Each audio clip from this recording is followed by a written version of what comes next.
All right, so let's get officially started with this. First, we're going to go over the rubric, which you've seen before, but you probably haven't thought about in a while. So I'm going to go over the components, particularly some of the MLA aspects that you have to remember for this, because there are a couple of variations in dealing with Kafka. After we go over the rubric, then I will go through the presentation on how to actually write and give you a couple of tips. And then at the end, we'll talk about possible themes that you could use to give you some ideas for this, okay? All right, so we already talked about the requirements, 1,200 to 1,500 words main essay, 300 to 400 words reflective statement. We'll talk about reflective statement again next week. So today we're just concerned with the actual essay, all right? Starting with the rubric, all right? Remember that this is component scored the first time, so this really matters. Last time I let you guys fix things, there's not that leniency this time. We've already done it one time.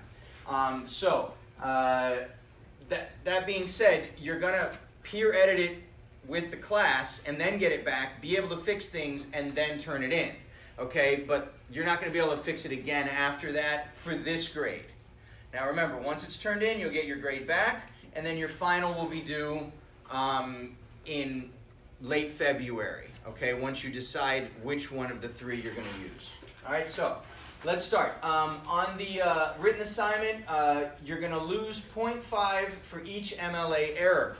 Okay, remember, for MLA, the main site that you want to go to is Purdue OWL sample paper. Okay, that will give you all the formatting things that you need to do.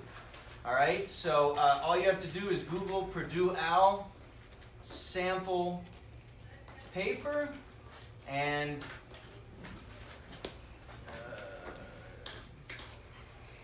I guess we should make sure we put Purdue MLA OWL sample paper. So make sure you add MLA there.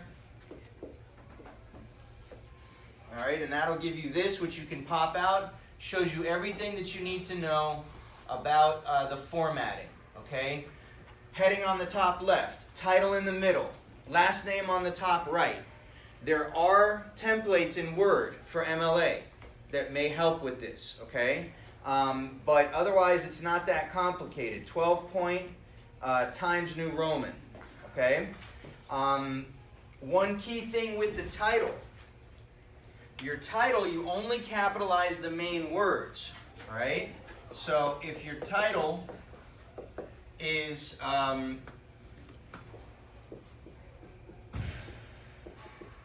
overcoming the burdens of modern society, then of and the are the only words that are not capitalized, but everything else is, okay? That's one key thing to remember, and of course that your essay has to have a title, okay? Not right now. Can you come back? Thanks. All right, so you have to have a title, all right? That's key, all right? The other important thing to remember in terms of MLA is the parenthetical citations. Now, parenthetical citations in Kafka are a little bit different. Remember last time for Medea, it was always Euripides. Now, with Kafka, there are two works and one author. Okay, so the way MLA treats that is you're going to put Kafka, comma, the work,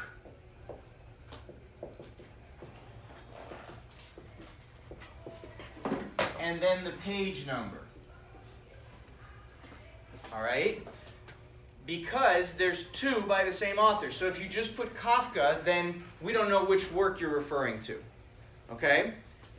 Important other note to say with Kafka. Metamorphosis is considered a novella. it is not a short story. So it goes in italics.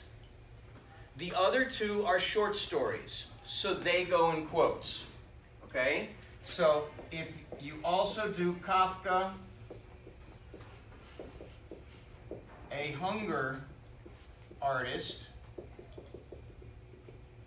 then it must be in quotes. You will lose points for this. And the page number comes after. No comma or anything. All right? So that is how you're going to do your citations. It's just like before. If you happen to cite two different works in one paragraph, then you have to do this every time. But if you are only focused on the Metamorphosis for one paragraph, then you only have to tell us that the first time. After that, you can continue to put just page numbers, because we know you're already talking about Metamorphosis. Okay? So, as long as you say it once, let us know what work you're talking about, then you're good. The example I give to this is if you've ever been on a conference call where you're talking and you're on the line with two other people, right?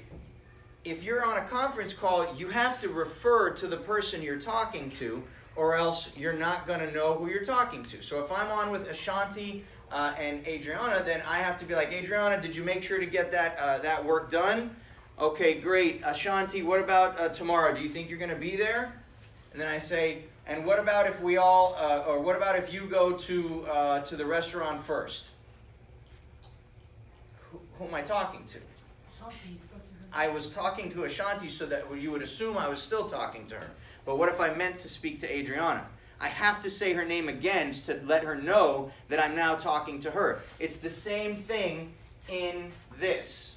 Okay? So that's what you have to remember. Okay? Notice the quotes. I have them on the rubric down here. The period goes outside the parentheses and not inside the quotes. Okay? So there is no period right here. All right? Let me put an example. I'll use the one I have.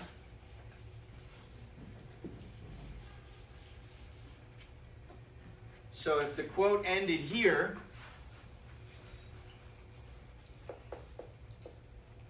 the room, then the period goes here. No period here. Okay? So these are just a couple of MLA refreshers for you. All right? The only other main MLA thing that you need to remember is, of course, that you have to have a works cited page. If the works cited page is missing, you lose a whole letter grade. Okay? That is also on the sample paper. If you go down to the bottom, there is the works cited. Okay? There is also another special way to cite Kafka in this situation, because one author, two works. And that is that the first time you say Kafka, you say his name, and then you go on with your citation. Right? And in the penal colony would be first because it's alphabetic. I comes before M. Okay? The next one would be 3 dashes. The Metamorphosis. Okay? Alright, so that's the only other variation that you need to remember in terms of works cited for Kafka. Alright? So, let's look at the rest of this. Alright, the rest of the rubric shows that you've got to have 5 literary techniques. I'm not requiring complex. These can be any literary techniques. But you cannot double them up. Meaning you can only have one of each term that you use. You can't have 3 imageries and 2 personifications. Okay? You can have an imagery, a synecdoche, a personification, a hyperbole, and a symbolism. But you can't duplicate them. You can, but that won't count towards your total of 5. Okay? So this is all should be refresher for you. Quotes, you have to have 5 quotes, and remember that they have to be integrated. Okay? Which means that they must be a part of your writing. On the rubric, it has examples. Integrated means that one of the most troubling aspects of Medea's behavior was her desire to, quote, cause the greatest amount of harm to the greatest amount of people. Not integrated. Medea said, I will cause the greatest amount of harm. It has to be part of your quote. Hi. Thanks. All right. Additionally, there must be a variety of length of quotes. You can see you lose a point if all quotes are the same length. You should have some long and some short. Okay? Thesis statement. This is key. All right? Connecting each body paragraph to the thesis. All right? This is where I get back to my graphic of what the essay looks like. And the way I visualize it is basically 5 boxes. Regardless of how many paragraphs you have, this is your intro, and this is your conclusion. Okay? The end of each support must connect back to the thesis.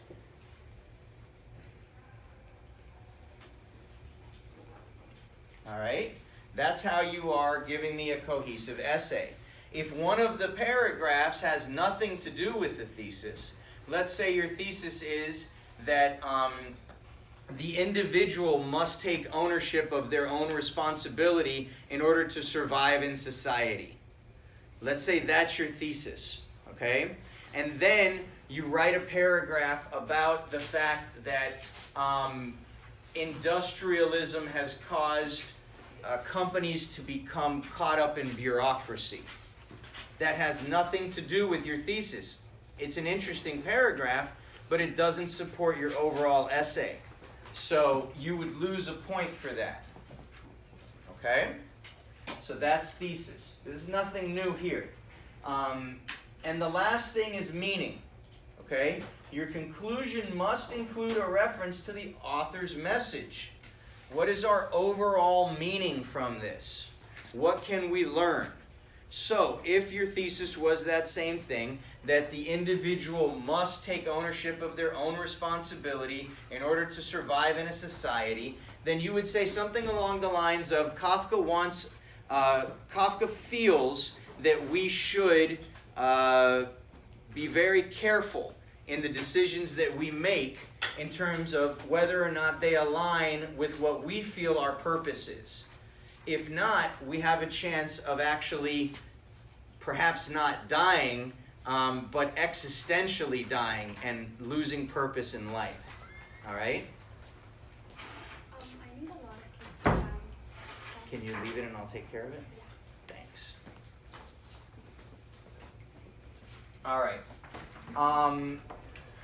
So those are the main rubric issues. Okay? That's how you're going to get your score this time. Okay? Now, I will go over another full presentation before you turn in your final essay. Okay? But those are the issues with the rubric. So, let's quickly go into the presentation that you've seen before on how to write an effective essay. All right? So, what I would say is, don't write down everything that's here. This presentation is online. You can go back and look through it. But try to pick out some of the key points, all right? Now what I'm going to start with is what I feel, besides this, are the easiest step-by-step process, basically 5 steps to writing an essay. Because what most people do is they sit down at their computer screen with a blank screen and they just decide to start writing. And it's a disaster, okay? That is not the way to write an essay, all right? So, step 1 in what you're going to do always is decide on an interesting, specific thesis. This is the most important thing that you do. And this is something that if you are deciding that this is going to be your official IB essay, then I want you to show me your thesis before you start writing, so I can help you with it, because I am able to look at that. I'm not able to look at your essay beforehand, but I'm able to look at the thesis. And if you start with a good thesis, then the paper can write itself much easier. Okay? So you start with the thesis. Step 2, find quotes to support your thesis. Okay? Notice that this is your homework. All right? You need to go through and you can search for quotes. In college, I would go up into the library when I had to write a 20-page essay, and I would go into the section of what I was focused on in the stacks, and I would sit there. They have little stools, and you sit there and you start pulling out books and looking through them. And you end up with like a stack of books next to you about this high, and another stack a little bit lower. And the stack this high is the ones you're not using, and the ones over here are the ones you are. And you go through and you copy down quotes. All right? And then you build the essay out of those quotes. Okay? So you don't write the essay first and then add quotes. You get the quotes and then build the essay. Okay? Here's an analogy for you. It's like a house. Okay? When you're going to move into a new house, you don't build the house and then you move in. The house is typically already there. Now maybe if you've got a lot of money you do that. Okay? But typically the house is already there. Okay? You go in and then you start to fill up the house with stuff that's yours. Right? I'm sure at this point in your lives you've been inside an empty house. And then you start to fill it up with your things, okay? So when a person walks into the house, they are the quote. They are the evidence. You take the quote and then you build it, okay? You decorate it, right? When you're in a house, you need somewhere to sit. So you get a couch. You need something to look at. So you get a TV and paintings and things like that, all right? So it's the same thing, okay? You don't typically walk into a house that's fully decorated and has furniture and everything like that, and you just walk in and say, oh, okay, this is where I'll live. That's like writing the essay and adding the quotes later. Okay? Now, maybe you do if, for example, you are living somewhere you don't normally live. People move into furnished apartments all the time. Okay? But that's not typically what you do. So in this sense, you're going to get the quote first, and then build the paragraph around it. Okay? So, decide on the thesis. Then find the quotes to support your thesis. Then elaborate or decorate the quotes. Then tie it together.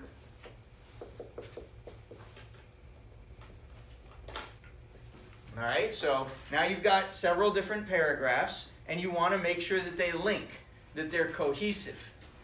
Okay? For example, okay, you don't want to have a house with completely different rooms. Right? So think of the house as having each room as a paragraph. Right? Imagine if you went to your friend's house and One house was decorated in the style of the 1970s, right, with the shag carpet and like the old, you've all been in like an old person's house that like everything's really old and you know, there's paintings everywhere, pictures all over the wall, you can't even see anything. And then you go to the next room and it's really modern and minimalistic, right? There's just one couch and one table and a flat screen TV and the room is all white, okay? That would feel weird. That would feel not consistent. It's the same thing with an essay, all right? You want to make sure your paragraphs are similar and connected, okay? And then the last and most important part is to conclude with implications, what we talked about. What's the message? So those are your 5 steps. If you follow those 5 steps, it's much easier than saying, okay, I got to write an essay on Kafka, let me sit down and let me write this. That's how people get writer's block. All right? So those are the 5 steps, all right, to actually doing this. It's going to be there. So, all right? And I'll probably type this up and post it also for you, okay? All right, so that is what the process would look like, all right? Let's go through what you need to have in the essay, all right? And I've got hopefully only more about 5-10 minutes, okay? So these things you should have. Your tone, okay? Don't worry too much about that right now. That's just your style, okay? That'll come out naturally. Thesis, we know about that. Structure, a clear beginning, middle, and end. Doesn't have a conclusion, it's not an essay. Ample and appropriate evidence. I say 5 quotes. If you're writing your official IB essay, I would say closer to 8, okay? With a couple of those that can be very short quotes, like 1-word quotes, 2-word quotes, okay? But for now, let's at least get 5. Formal language, big words, okay? Varied syntax. You can go in after you've written your essay and see where you can add some interesting adjectives if this doesn't come out of you naturally. This is key, okay? You are writing for an audience that is familiar with the text. You do not need to explain anything about the text. You don't have to tell me that Gregor woke up one day as a bug. I know that. I don't need you to explain that to me. I don't need you to tell me that Greta is Gregor's sister. Okay? You don't have to tell me any facts about the book. Now, you can tell me some basic things that you're going to focus on. Okay? But you don't need to explain facts. All right? Once you do that, you're off track. Very key here. You are in the literary present. You're never in past tense. Okay? Gregor is always waking up as a bug. Okay? Greta is always playing the violin. Because as soon as you open the book, there it is. That's the concept here. Okay? So you don't say, when Gregor woke up as a bug. You say, as Gregor wakes up as a monstrous vermin. Okay? Or as Greta plays the violin and the boarders become terrified when Gregor walks in. Okay? So, again, that's a good example because you can reference plot points to show me where you're talking about in the story. But you don't need to explain it. Okay? You don't need to say, at a certain point in the story, Greta starts to play the violin. I don't need to know that. I know that happened. Okay? Change words, don't worry too much about this. Your thesis has to be an argument, okay? It needs to be debatable, all right? I have to be able to say, okay, that's not true, or that is true. Let's look at Medea, because that's the one we remember, all right? Non-debatable. Medea is angry when Jason marries another woman. Non-debatable. She is not a happy camper. Debatable, or non-debatable. The Kite Runner focuses on life in Afghanistan during a turbulent 20th century.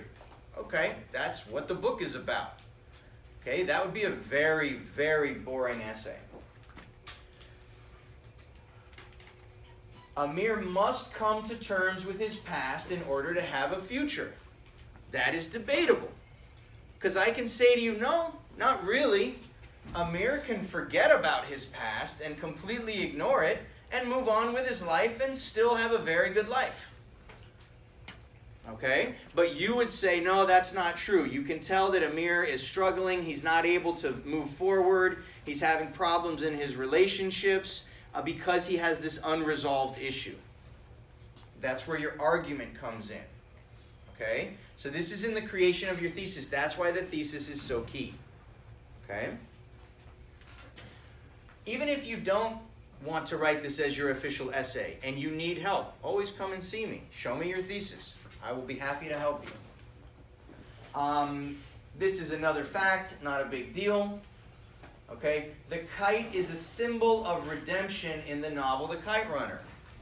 Good. Arguable. Okay? I could say, no, the kite is not a symbol of redemption. The kite is a symbol of youth. It's not a symbol of redemption. Okay? Now, this is a good example to help you understand that how you have to be specific. Because you can write an entire essay arguing the point that the kite is a symbol of redemption. You go through, you find various quotes where the kite is referenced, and connect them to the fact that Amir has grown out of that experience, and that's your entire essay. Okay? So it shouldn't be, there are various symbols in the Kite Runner that reflect redemption.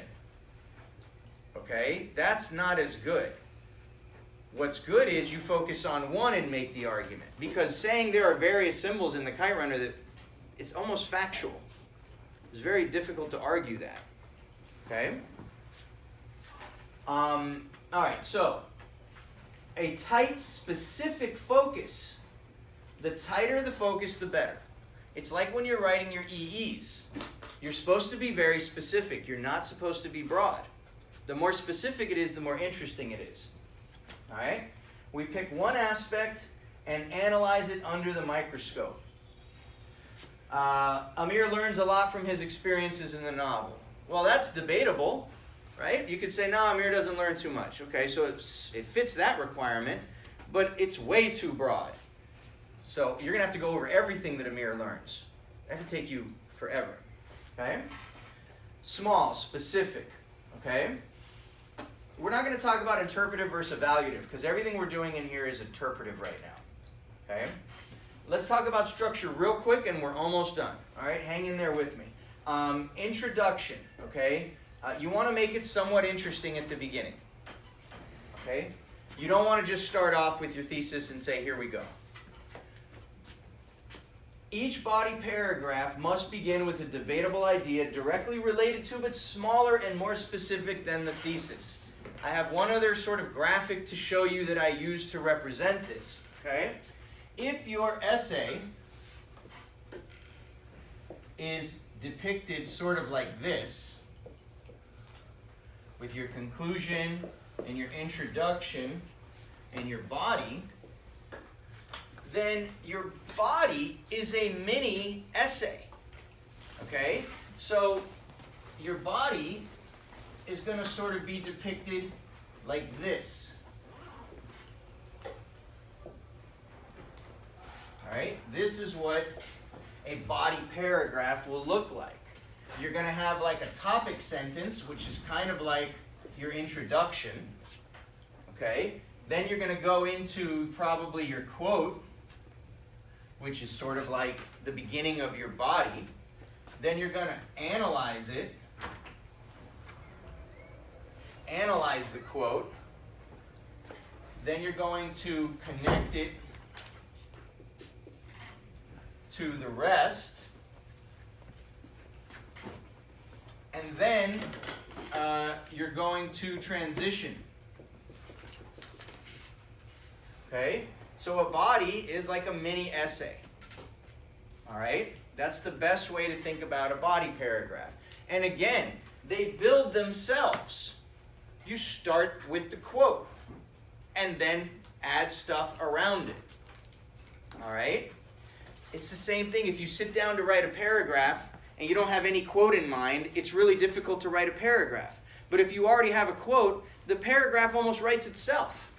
Okay? Because all you have to do is explain how that quote connects to your thesis.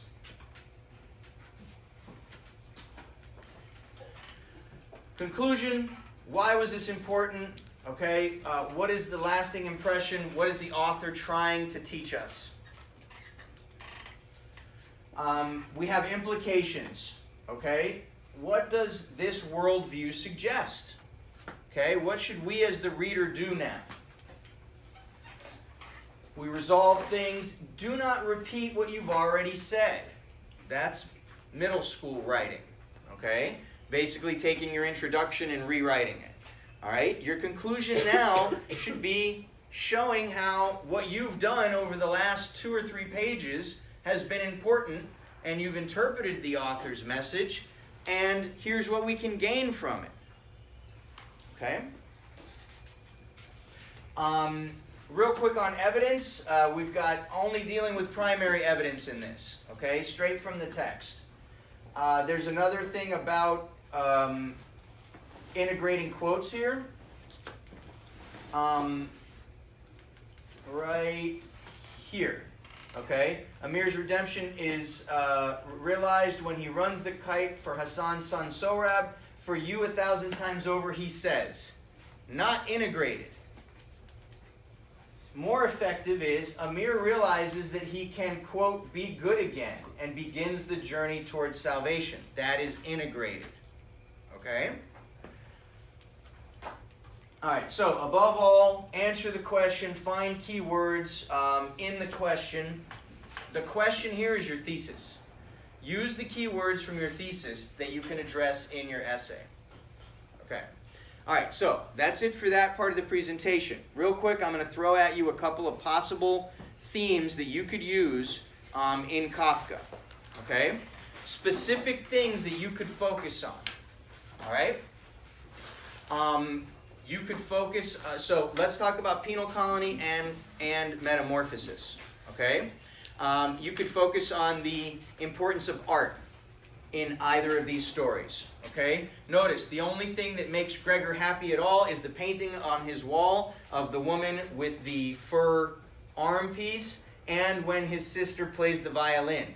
Those are the only happy parts out of the entire story for Gregor. Same thing within the penal colony. The only thing that makes the officer happy is thinking of the apparatus as a work of art. Okay? And when both of those things fall apart, when Greta realizes that she's, her little performance is ruined, Gregor dies. When the apparatus starts to fall apart and not work properly, the officer dies. Okay? So you could focus on the fact that art and the lack of art leads to sort of death or a loss of hope. Okay? You could focus on the names. Okay? Notice, in penal colony, there are no names. It's the officer, the condemned man, the old commandant, and the traveler. Okay? So no names. All right? What about metamorphosis? The only 2 people that have names are Greta and Gregor. Other than that, it's Mr. Samsa, Mrs. Samsa, the manager, the maid, that kind of stuff. So you could focus on how the lack of a name means that we are not individuals and we are just sort of victims of an overall society. You could talk about authority and the presence of authority in both of them, right? The manager in the office forcing Gregor to do things. The old commandant forcing the officer and the traveler to sort of either choose or move forward. Okay? You could talk about change and progress. Right? The family in Metamorphosis doesn't want to progress because they're being held back by Gregor, who's supporting them. In the penal colony, the officer doesn't want to progress because he's held back by his devotion to the old commandant. So in both cases, there is a resistance towards progress, which then eventually leads to a breakthrough. Right? Gregor dies, the officer dies, and they move forward. Of course, you could focus on death in both of them, right? Both of them die a meaningless death. Gregor goes to the window and just dies. The officer throws himself in the machine and dies what he thinks is going to be some big martyrdom, but in reality he's just dead. Okay? You could also focus on the very ending of both stories, right? In Metamorphosis, Greta stretches her arms and she's going to become a young woman, and in the misogynistic tone of the early 20th century, she can luckily go out and get a husband now. The traveler manages to escape the island, right? He runs, he gets on a boat. The two guys try to follow him, and he picks up a big rope and threatens them with it, and then he escapes. So both the traveler and Greta are able to escape the sort of oppression of a unjust, sort of absurd type of society. Okay? Last one would be sort of the presence or the lack of reasoning in terms of justice. The condemned man was condemned. Why? Because he said, "I'm going to eat you up." For those of you who read the story, I'll eat you up. And then Gregor was turned into a bug just for fun, apparently. Okay. All right. So those are some ideas, and that will do it for my presentation. Thank you.